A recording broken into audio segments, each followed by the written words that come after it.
महापौर शर्मिला पिंपळकर मॅडम आपल्यासोबत आहेत. आपण पाहिलं तर गेल्या 2 दिवसापूर्वी ठाणे महानगरपालिकेच्या हद्दीमध्ये उद्घाटन आहे ते उपमुख्यमंत्री एकनाथ शिंदे यांच्या हस्ते झाले, परंतु या उद्घाटनाला भाजपच्या नेत्यांना नगरसेवकांना न बोलवल्याचा आरोप आहे तो करण्यात आलेला आहे. उपमहापौरांनी हा आरोप आहे तो करण्यात आलेला आहे. आपल्यासोबत स्वतः महापौर मॅडम, हे संपूर्णपणे कार्यक्रम आहे तो आयोजित करण्यात आलेला होता, परंतु भाजपच्या नेत्यांना आणि नगरसेवकांना त्या ठिकाणी बोलवण्यात नाही आलं असा आरोप थेट उपमहापौरांनी केलेला. मला वाटतं की ठाणे महानगरपालिकेच्या माध्यमातून जेवढी विकास कामं ठाणे शहरामध्ये राबवली जातात, तर महापौर म्हणून महापौर कार्यालयातून त्यांना जेवढ्या पत्रिका असतात त्या सगळ्या आपण देतोच. आणि तीनहात नाका चौकातील वाहतूक सुधारणा प्रकल्प हा कार्यक्रम खरं तर MMRDच्या माध्यमातून केला गेला होता आणि याचं मला वाटतं 2-3 महिन्यापूर्वीच हे काम चालू झालं होतं. पण तिकडच्या स्थानिक नगरसेवकांनी हा वैयक्तिक कार्यक्रम मला वाटतं आयोजित केला होता आणि त्यांच्या माध्यमातून हा कार्यक्रम झाला होता. त्यामुळे ठाणे महानगरपालिकेकडून प्रत्येक नगरसेवकाला किंवा भाजपच्या नगरसेवकांना पत्रिका जाईल हा विषय नव्हता. नक्कीच, परंतु स्थानिक नगरसेवकांनी सांगितलेलं आहे की त्या ठिकाणी सगळा प्रोटोकॉल आहे तो पाळण्यात आलेला आहे. बॅनरवरती फोटो आहेत, निमंत्रण देखील आम्ही देण्यात आलेलं आहे, तरीसुद्धा हा जो आरोप आहे तो करण्यात येतो. नाही, मी सांगितलं की जसं बघा, ह्या ज्या निमंत्रण पत्रिका ज्या ज्या डिपार्टमेंटला गेल्यात ह्या सह्या आहेत त्यांच्यात, याच्यामध्ये उपमहापौरांची पण सही आहेत. आपले जे नेते मंडळी आहेत त्यांच्या ऑफिसला ज्या जातात त्यांच्या पण यांच्यामध्ये सह्या आहेत. पत्रिकेमध्ये आपले मंत्री महोदय आणि आपले स्थानिक तिकडचे नगरसेवक यांना कधीच डावलण्याचा प्रयत्न महापौर म्हणून माझा कधीच नसतो.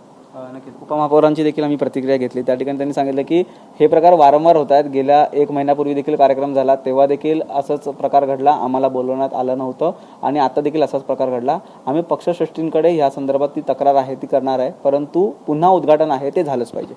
मला वाटतं महायुतीचं सरकार आहे आणि महापौर मी बसल्यानंतर आणि आपले कृष्ण पाटील दादा उपमहापौर बसल्यानंतर महायुतीचं सरकार असण्यापेक्षा मला वाटतं एकजुटीने काम करावं या उद्देशाने महानगरपालिकेतले जेवढेही कार्यक्रम केले जातात, मी सभागृह नेते असू देत, आपले उपमहापौर असू दे, गटनेते असू देत, संबंधित सगळे पक्षाचे गटनेते असू देत, यांना घेऊन जिथे मला निर्णय घ्यायचे आहेत ते मी ह्या सर्वांना घेऊनच करते. त्यामुळे मला असं वाटत नाही की मी कोणाला डावळते म्हणून.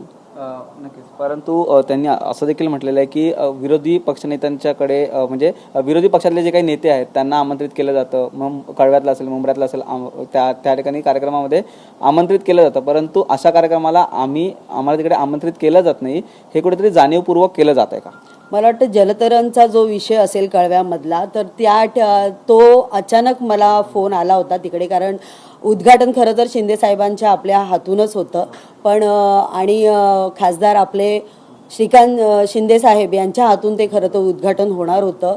पण दिल्लीला असल्यामुळे त्यांनी अचानक मला मंगेश चिवटे जे आपले वैद्यकीय कक्षाचे मेन हे आहेत त्यांच्याकडून मला हा निरोप दिला की महापौरांच्या हातून करून घ्या. पण मला वाटतं MMRDचा जो कार्यक्रम आपला वाहतूक सुधारणा प्रकल्प हा जो कार्यक्रम होता, त्या कार्यक्रमाला शिंदे साहेबांनी उपस्थिती दर्शवली आणि त्याच्या पुढचे जे कार्यक्रम इंदिरानगर रुपादेवी मैदानाचा संप आणि पंप हा जो कार्यक्रम होता, या दोन्ही कार्यक्रमांना साहेबांची उपस्थिती होती. आणि मला वाटतं कुठेतरी 2 झाल्यानंतर तिसरा पण कार्यक्रम अटेंड साहेब तिथल्या तिथे मला वाटतं हे नियोजन झालं.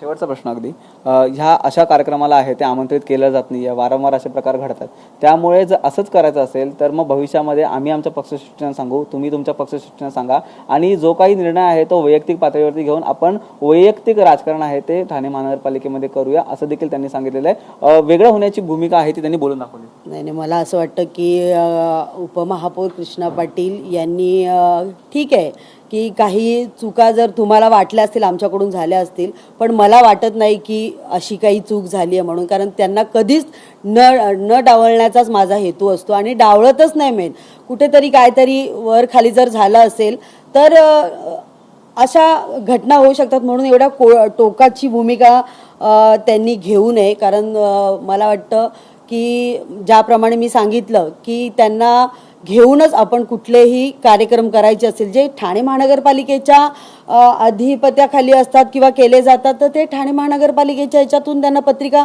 गेलीच जातात. आणि मी तुम्हाला सांगितले की इंदिरानगरचा कार्यक्रम माझ्या महापौर कार्यालयातून पत्रिका ज्या बनवल्या गेल्या त्याचा तुम्हाला दिसतंय की मी पाठवलेली आहे त्यांना ही पत्रिका.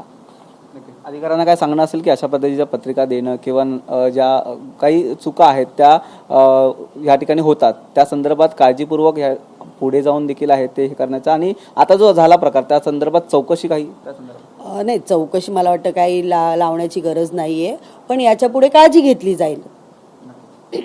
तर या संपूर्ण प्रकरणात महापौरांनी आपली भूमिका आहे ती स्पष्ट केलेली आहे, आणि या भूमिकेमध्ये त्यांनी देखील सांगितलेलं आहे की कुठलाही डावलण्याचा प्रकार नव्हता, परंतु ज्या काही गोष्टी आहेत ते महायुती म्हणून एकत्र करण्याचा यापुढे देखील मानस असं देखील त्यांनी सांगितलं. व्हिडिओ न्यूज चरण मार्गमसह निखिल चव्हाण, TV9 मराठी, ठाणे.